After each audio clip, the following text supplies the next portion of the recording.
Dans l'immensité de l'espace, où d'innombrables civilisations avaient maîtrisé le voyage plus rapide que la lumière, l'informatique quantique et l'art d'avoir l'air incroyablement suffisant, l'alliance combinée des espèces sensiblesses vantait d'être le groupe d'êtres le plus éclairé de ce côté-ci de l'Andromède. Ils avaient éliminé la guerre, la pauvreté en grande partie, et les mauvais choix vestimentaires, ce qui est discutable, surtout si l'on considère l'insistance continue des X-Tors à porter ce qui ressemblait à des boules disco comme tenues de cérémonie.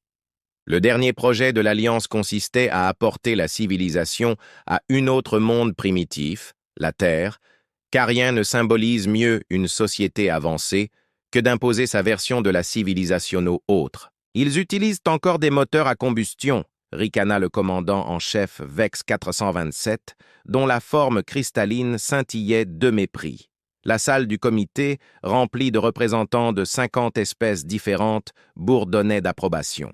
Et leur principal divertissement consistait à regarder d'autres humains courir après des sphères gonflées sur des rectangles d'herbe désignés.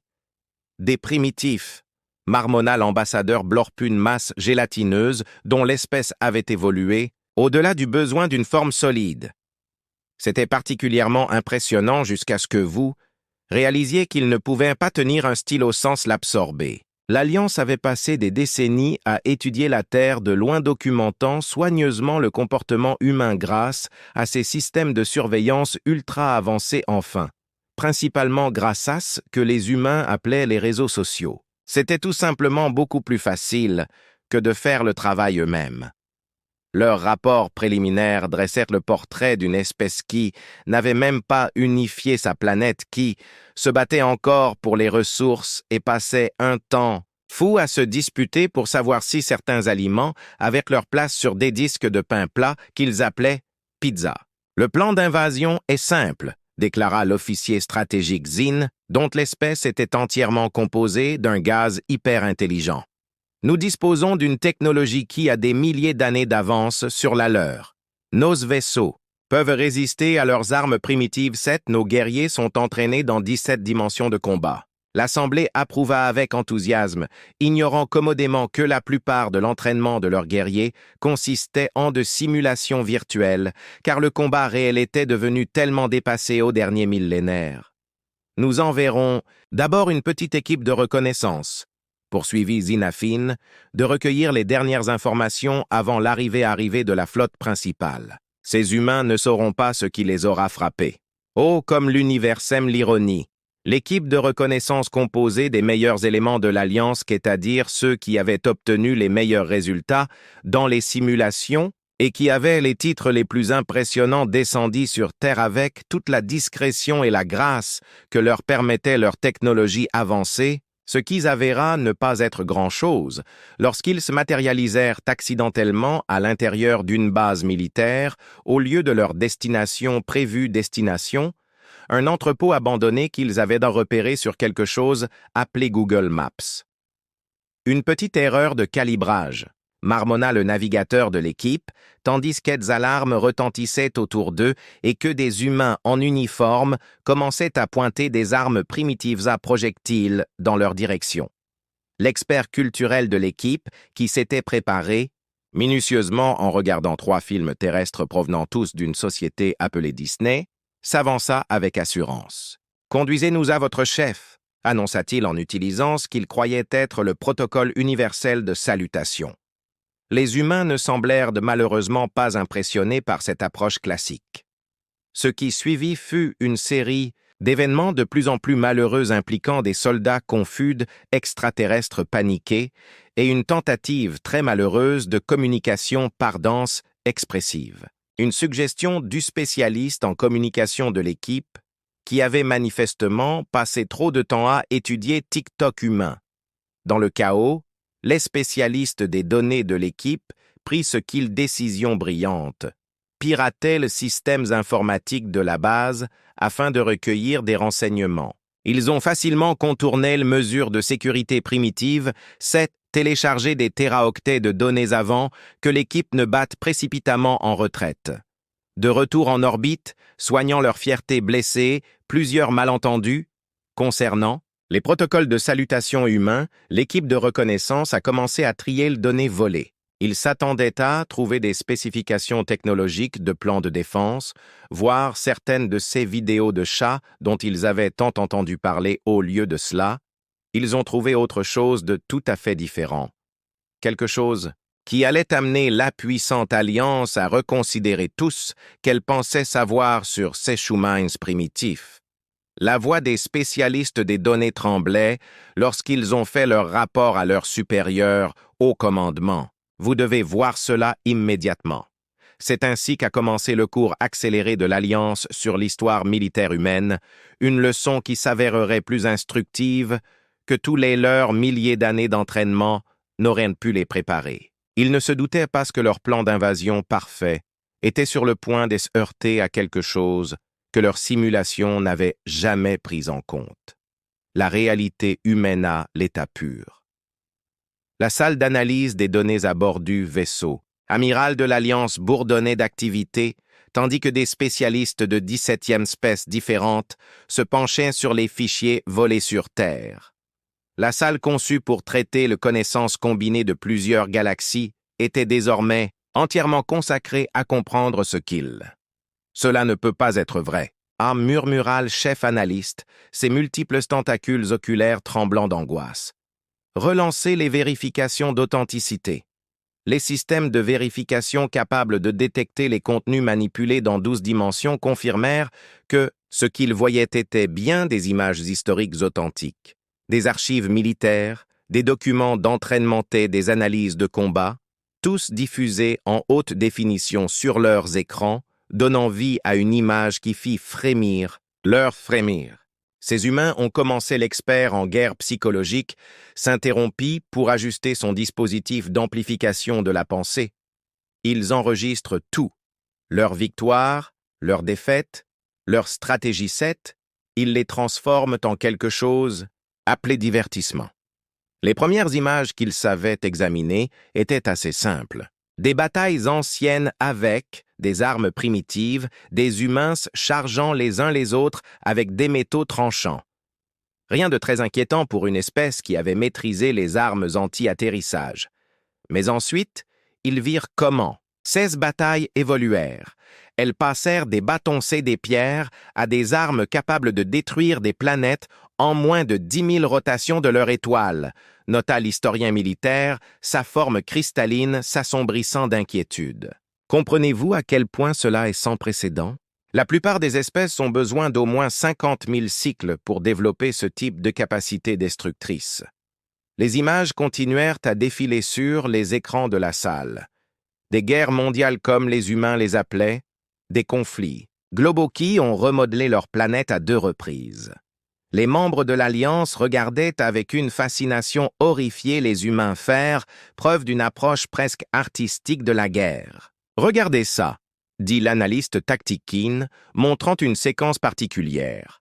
Ils appellent ça la guérilla. De petits groupes affrontent des forces largement supérieures, cette gagne. Ils ne se contentent pas de se battre avec technologie. Ils luttent contre leur environnement, leur ingéniosité, leur pur entêtement et leur détermination. L'expert en culture, qui se remet encore de sa première tentative de contact raté, ajoute son observationné, il célèbre cela. Il réalise des films à ce sujet. Leur industrie du divertissement produit d'innombrables simulations de scénarios de combat, mais contrairement à nos simulations, les leurs sont basés sur des événements réels. Les écrans montraient des extraits de documentaires, des analyses détaillées de batailles, des stratégies et des innovations militaires. Les humains ne se sont pas contentés de mener de guerre. Ils les ont étudiés, en ont tiré des leçons les ont améliorées. Ils disposaient d'institutions entières consacrées à l'art de la guerre. Ils ont quelque chose qui s'appelle des jeux de guerre, a rapporté un autre analyste, dont le modulateur de voix peinait à rester stable. Il s'agit d'exercices réguliers où ils simulent des conflits à grande échelle. Non seulement leur armée, mais aussi les entrepreneurs civils, les agences gouvernementales même leurs services médicaux y participent. Toute leur société est structurée pour se mobiliser en cas de guerre. L'équipe d'évaluation psychologique a été particulièrement troublée par ces conclusions. Leurs méthodes d'entraînement au combat sont intenses, a noté un expert après avoir examiné des images provenant de divers programmes d'entraînement militaire. Ils soumettent délibérément leurs guerriers à un stress extrême, tant physique que mental. Ils appellent cela renforcer la résilience. Nous appelons cela de la folie, mais ce qui a vraiment choqué le commandement de l'Alliance, c'est l'adaptabilité des humains au combat. Les images montraient d'innombrables exemples d'humains qui s'emparaient des armes et des tactiques de l'ennemi pour le retourner contre leurs utilisateurs d'origine. Ils n'ont pas seulement tiré les leçons de leur victoire, ils ont encore plus appris de leur défaite. Ils ont ce concept, a expliqué le stratège en chef en citant plusieurs références historiques: la nécessité est la mère de l'invention. Lorsqu'ils sont confrontés à des forces ou à une technologie supérieure, ils ne se rendent pas. Ils innovant, ils s'improvisant, ils surmontent les obstacles. L'équipe chargée du développement des armes A était particulièrement perturbée par ce qu'elle a trouvé dans les archives militaires. Leur approche de la conception des armes est créative, a déclaré le chercheur en chef en montrant divers exemples. Ils ont pratiquement tout transformé en armes à un moment ou à un autre. Des outils agricoles, des équipements industriels, même les phénomènes météorologiques de leur planète. La confiance de l'Alliance dans sa technologie supérieure a commencé à vaciller, voyant les humains surmonter à plusieurs reprises leurs désavantages technologiques grâce à l'innovation. Les images montraient des guerriers abattant des avions sophistiqués avec des explosifs improvisés, des navires militaires vaincus par des mines habilement disposées et des armées entières dépassées par des forces plus petites et plus mobiles. Et c'est exactement ce qu'ils se font entre eux, a souligné l'analyste stratégique, dont la silhouette flottante tremblait d'anxiété. Imaginez ce qu'ils pourraient faire à une force extraterrestre qu'ils considèrent comme une invasion. L'équipe d'analyse du divertissement aux autre conclusion inquiétante. Ils disposent d'innombrables simulations, ce qu'ils s'appellent des films et des jeux, sur la lutte contre des invasions extraterrestres. Ils se préparent mentalement à un conflit extraterrestre depuis des générations. Ils ont littéralement répété comment nous vaincre avant même de savoir que nous existions.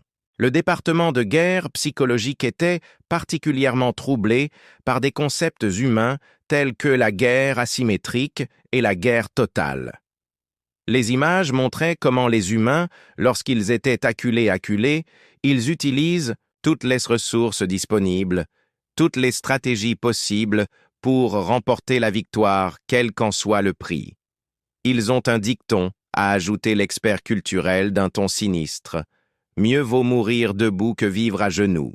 Notre espèce a éliminé ces concepts il y a des millénaires, les jugeant inefficaces et illogiques.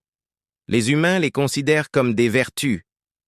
La salle d'analyse est tombée silencieuse alors qu'ils regardèrent des images de ce qu'on appelle l'entraînement des forces spéciales. Les humains soumettent délibérément leurs guerriers d'élite à des conditions qui seraient considérées comme de la torture criminelle dans la plupart de ces espèces de l'Alliance. Et ces guerriers se portaient volontaires pour cela. Ils se disputaient ce privilège. Leurs forces militaires régulières sont déjà suffisamment préoccupantes, a fait remarquer l'analyste de combat. Mais ces unités d'opération spéciales sont entraînées pour opérer de manière indépendante derrière les lignes ennemies avec un soutien minimal. Elles peuvent s'adapter à n'importe quel environnement, utiliser n'importe quelle arme et survivre à des conditions qui briseraient la plupart des espèces. La division du renseignement a apporté une autre découverte troublante: la propension des humains à collecter et à préserver les connaissances militaires. Leurs musées n'étaient pas seulement des expositions d'armes anciennes. Ils constituaient des archives vivantes de l'évolution du combat.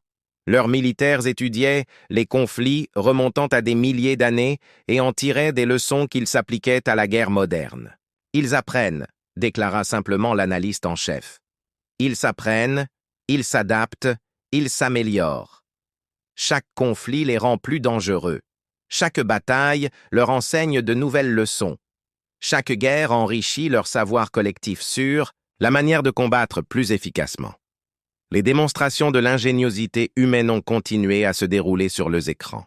Des images les montraient, en train de transformer de simples technologies civiles en armes dévastatrices, d'adapter l'équipement ennemi à leurs propres besoins et de développer des contre-mesures à une technologie supérieure à l'aide de moyens étonnamment simples mais efficaces.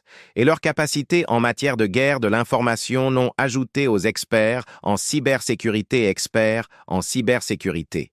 Leur processus quantique fonctionne à plein régime. Ils ne se battent pas seulement avec des armes physiques. Ils mènent la guerre à travers leurs réseaux d'information, leurs systèmes économiques, leurs structures sociales. Tous les aspects de leur société peuvent être transformés en armes. La présentation finale est concentrée sur quelque chose qui a glacé même les membres les plus stoïques de l'Alliance. Le concept humain d'effort maximal.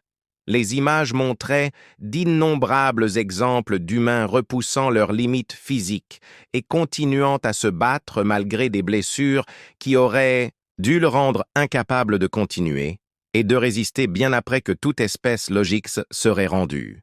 Ils ont un autre dicton, a conclu l'expert culturel. Quand on veut, on peut. Nous n'avons jamais rencontré d'espèce qui incarne aussi parfaitement ce concept dans la guerre, le plan d'invasion parfait de l'Alliance, basé sur sa technologie supérieure. Edson, approche civilisée de la guerre, semblait soudain dangereusement naïf. Les humains, ce n'étaient pas simplement une autre espèce primitive facile à conquérir. Ils étaient quelque chose de complètement différent. Une espèce qui avait élevé la guerre au rang d'art et des sciences. Elle avait perfectionné tout au long de son histoire. Alors que les dernières images défilaient montrant des humains célébrant leurs guerriers, commémorant leurs batailles et se préparant pour de futurs conflits, les membres de l'Alliance commencèrent à réaliser quelque chose de profond. Ils n'avaient pas affaire avec une espèce primitive qui avait besoin d'être civilisée. Ils avaient affaire à une espèce qui avait maîtrisé la seule chose.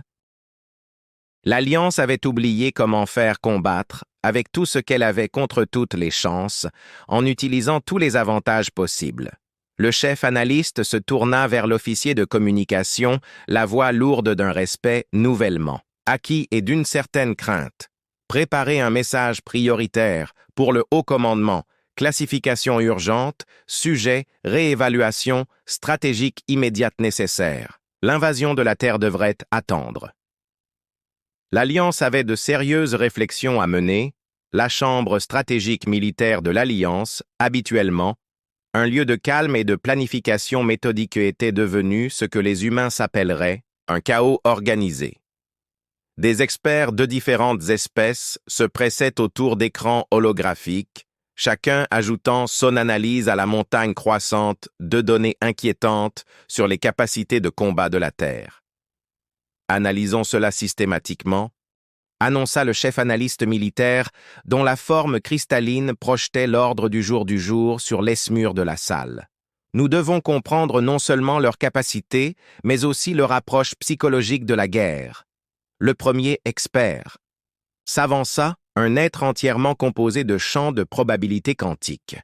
Leur entraînement de base défie à lui seul notre compréhension du comportement rationnel. Ils exposent délibérément leurs guerriers à des conditions qui simulent des expériences de mort. Ils appellent cela l'inoculation du stress.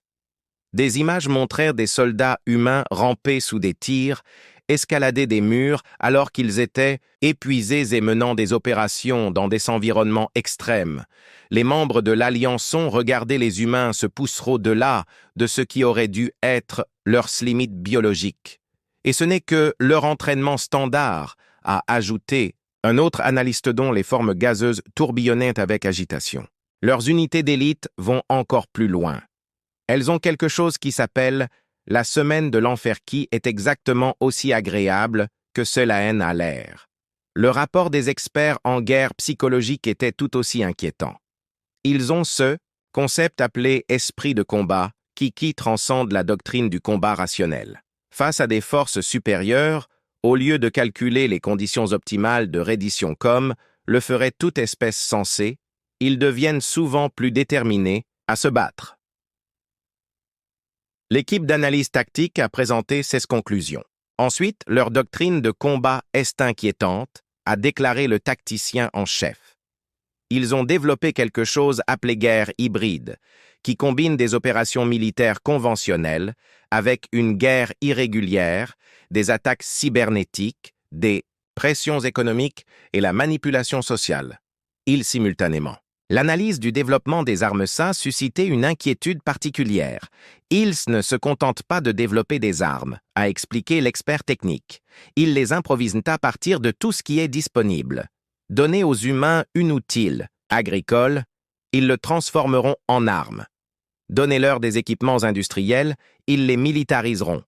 Même leurs infrastructures civiles sont conçues en tenant compte de leurs applications militaires potentielles. La présentation de l'équipe d'évaluation stratégique est concentrée sur l'adaptabilité humaine. Regardez ces images. Elles mettant en évidence diverses batailles historiques à maintes reprises. Les humains ont été confrontés à des forces technologiquement supérieures et ont trouvé des moyens de neutraliser cet avantage. Ils ne se contentent pas d'adapter leur tactique. Ils s'adaptent toute leur façon de penser, le combat. Le spécialiste de la guerre environnementale a ajouté ses observations. Ils se combattent dans toutes les conditions possibles, froid arctique, chaleur du désert, environnements urbains, jungles denses. Ils ont développé de unités spécialisées pour chaque type de terrain, s'entraînent à combattre dans des conditions qui rendraient la plupart des espèces incapables d'agir. L'analyse des renseignements était particulièrement inquiétante. Ils ont ce concept appelé « sortir des sentiers battus », a expliqué l'analyste. Lorsque les solutions conventionnelles échouent, ils recherchent délibérément des approches non conventionnelles. Nos modèles prédictifs ne peuvent pas tenir compte de ce niveau de créativité tactique. Le rapport des experts culturels a mis en évidence un autre aspect préoccupant. Leurs médias de divertissement explorent constamment des scénarios de combat contre des forces supérieures. Ils préparent mentalement leurs espèces entières à ce type de conflit depuis des générations. Ils appellent cela de la science-fiction, mais nous devrions y voir une préparation tactique. L'équipe logistique a présenté son analyse des chaînes d'approvisionnement de la gestion des ressources humaines. Ils peuvent maintenir des opérations de combat avec un minimum de soutien, a noté le logisticien en chef. Leurs unités de forces spéciales sont entraînées à opérer de manière indépendante pendant de longues périodes en utilisant les ressources locales et le matériel capturé. Le rapport de l'équipe médicale était tout aussi inquiétant. Leurs soins médicaux de combat sont formés pour effectuer de procédures complexes sous le feu, a expliqué le médecin en chef. Leurs guerriers peuvent continuer à se battre avec des blessures qui rendraient la plupart des espèces incapables de se battre. Ils sont un dicton. La douleur est une faiblesse qui quitte le corps. Nous essayons encore de comprendre la logique derrière cette philosophie. La division cybernétique a présenté ses conclusions sur les capacités humaines saines matière de guerre de l'information. Ils ne se contentent pas de pirater des systèmes, a déclaré l'analyste en chef. Ils mènent des campagnes d'information exhaustives, campagnes d'information combinant la guerre électronique, les opérations psychologiques 7, la manipulation sociale. Chaque canal de communication devient un champ de bataille potentiel. La conclusion de l'équipe d'analyse historique était particulièrement sombre. Chaque fois que les humains sont confrontés à la défaite, ils ne se contentent pas d'en tirer des leçons. Ils développent des moyens de combat entièrement nouveaux.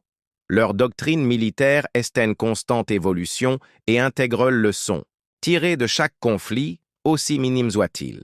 La dernière présentation a porté sur le moral et la détermination des humains.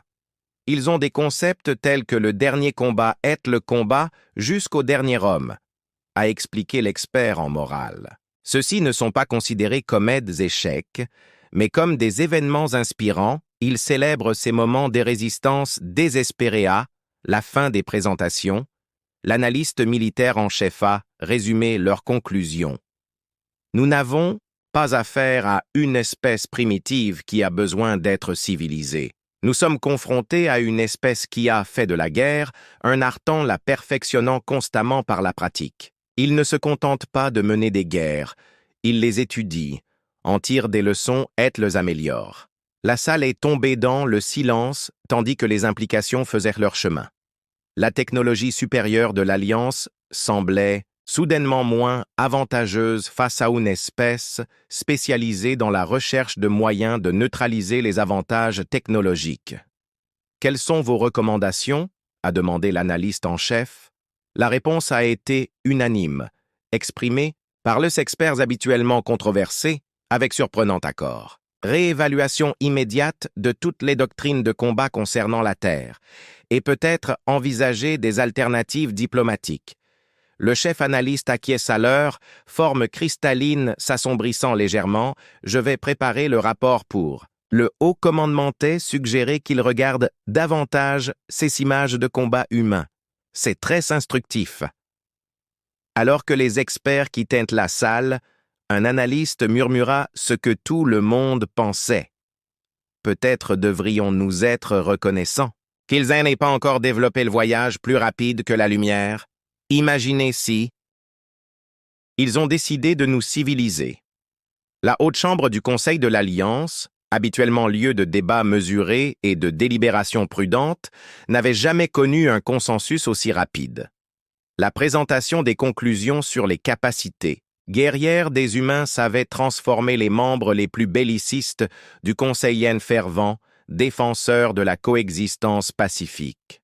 « Laissez-moi m'assurer que je comprends bien, » dit le grand arbitre, son énergie vacillant sous l'effet d'une inquiétude à peine contenue. Ces humains ont transformé toute leur histoire conflictuelle en une base de données éducatives pour les guerres futures.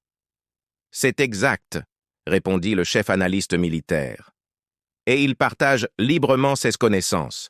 Ils appellent cela l'histoire militaire et l'enseignent dans leurs établissements d'enseignement. Même leurs jeunes étudient les stratégies de guerre. » La présentation finale commença par afficher une sélection soigneusement choisie d'images de combats humains qui avaient scellé la décision de l'Alliance. Les processus atmosphériques de la salle à verre du mal à maintenir la stabilité, alors que divers membres du Conseil montraient des signes de détresse. Ces images expliquaient ce que l'analyste appelait les forces d'opération spéciales. Remarquez comment elles opèrent en petites équipes tout en vainquant systématiquement des forces plus nombreuses et mieux que s'équiper. Le Conseil regardait les guerriers humains démontrer leur capacité à s'adapter et à surmonter des obstacles apparemment insurmontables. Un membre du Conseil, un être de pure pensée, a même dû reconfigurer sa conscience après avoir été témoin de tactiques de combat particulièrement créatives des humains. Et cela a continué, l'analyste montrant un autre extrait illustrant leur concept de guerre asymétrique. Lorsqu'ils sont confrontés à une technologie supérieure, ils n'essaient pas de l'égaler. Ils trouvent des moyens de la rendre inutile. Les images montraient d'innombrables exemples d'humains utilisant des matériaux simples et facilement accessibles pour neutraliser des systèmes d'armes avancés. Le comité de développement des armes du Conseil a collectivement pâli de plusieurs tons, mais l'interruption a certainement empêché un membre du Conseil de signaler que notre technologie supérieure ferait de nous des cibles évidentes, membres du Conseil. Notre technologie supérieure ferait de nous des cibles évidentes, a coupé l'officier stratégique. Les humains ont un penchant particulier pour vaincre des adversaires technologiquement supérieurs. Ils s'appellent cela « punching above their weight », frapper au-dessus de leur poids. Ils s'aiment vraiment ça. L'analyse finale s'est concentrée sur la réponse humaine à des scénarios d'invasion. Le Conseil a regardé des humains dans divers films et simulations militaires démontrer leur réponse planifiée aux incursions extraterrestres. Leur rigueur était déconcertante, ils répètent ce scénario depuis des générations, a fait remarquer l'expert culturel. Toutes les variations possibles d'une invasion extraterrestre ont été explorées, analysées et contrées dans leurs médias. Ils ne sont pas seulement prêts à nous affronter, ils se préparent activement à quelque chose comme nous. Le grand arbitre leva ses septapendices pour demander le silence. La question qui se pose à nous est claire. Devons-nous poursuivre la civilisation prévue pour la Terre ou rechercher d'autres approches diplomatiques? Le vote fut sans précédent dans l'histoire de l'Alliance, unanime dès le premier tour. Très bien, déclara le grand arbitre. Préparez nos plus impressionnantes initiatives pacifiques et rendez-les convaincantes. Nous ne voulons pas que ces humains fassent de fausses idées. Ce qui suivit fut l'initiative diplomatique la plus rapide jamais lancée par l'Alliance. Les vaisseaux qui avaient été positionnés pour l'invasion furent rapidement redécorés avec des symboles pacifiques. Les systèmes d'armement furent cachés derrière des panneaux décoratifs élaborés. Les analystes militaires ont été rapidement reconvertis en attachés culturels.